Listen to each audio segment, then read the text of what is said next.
নমস্কার প্রিয় দর্শকেরা, আবারও ফিরে এসেছি খুব দারুণ একটি রেসিপি নিয়ে। রেসিপিটির নাম চিংড়ি মাছের মালাইকারি।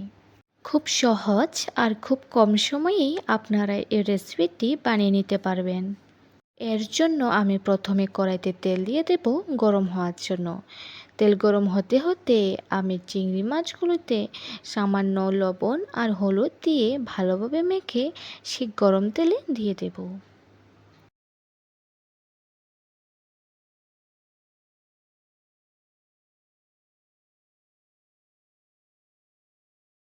মাছগুলি দিয়ে নেড়ে চেড়ে লাল লাল করে ভেজে তুলে নেব।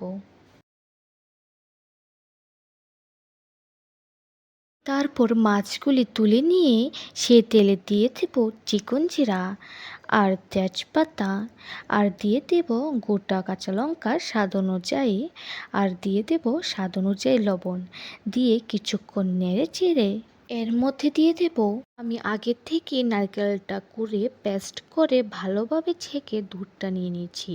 সেই নারকেলের দুধটাই এর মধ্যে দিয়ে দেব, দিয়ে খুবই কম আঁচে রেখে নেড়ে চেড়ে নেব।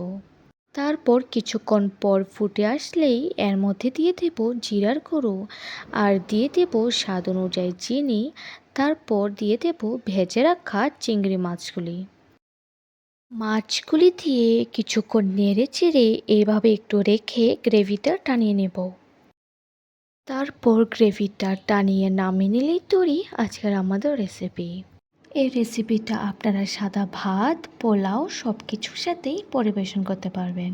আশা করি এই রেসিপিটি আপনাদের কাছে ভালো লাগবে। ভালো লাগলে আমাদের চ্যানেলটাকে সাবস্ক্রাইব করে পাশে থাকুন। আবার দেখা হচ্ছে পরের ভিডিওতে। সবাই ভালো থাকবেন, সুস্থ থাকবেন। ধন্যবাদ।